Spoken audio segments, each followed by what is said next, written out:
My wife and I moved into a quiet suburban neighborhood about 8 months ago. We'd been looking for a peaceful place to settle down, and this street seemed perfect: clean yards, quiet nights, friendly faces. Or so we thought. On the very first day, while we were unloading boxes, a woman from 2 houses down came marching over. She introduced herself as Cynthia, but quickly let us know that she was the acting lead of the neighborhood committee.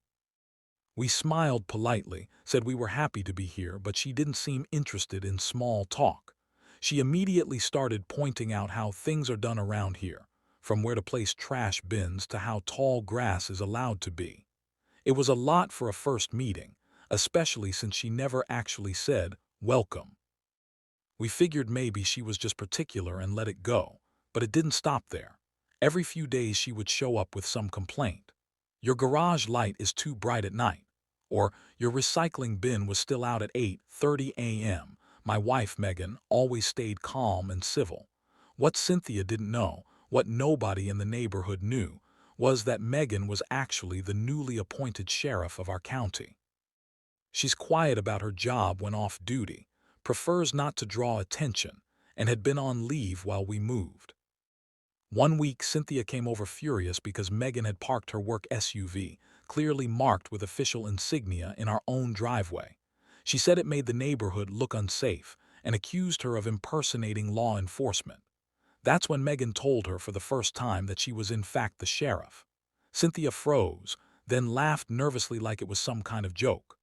"Right, sure you are," she said and walked away, clearly not believing her. The next day things escalated.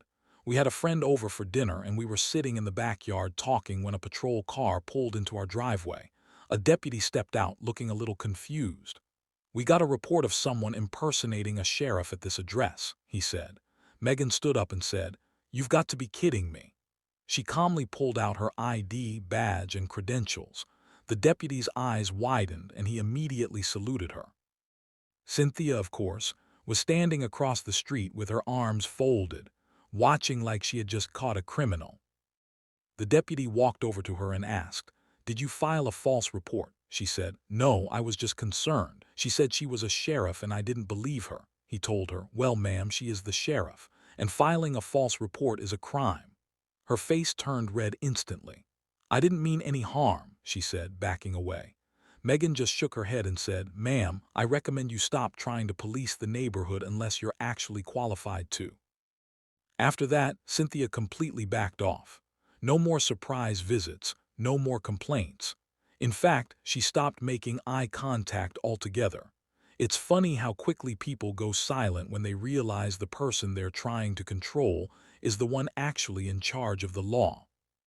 And every now and then, when I see Megan in uniform walking to her SUV, I catch Cynthia peeking through her blinds, maybe still trying to figure out how she got it all so wrong. But by now, the whole neighborhood knows.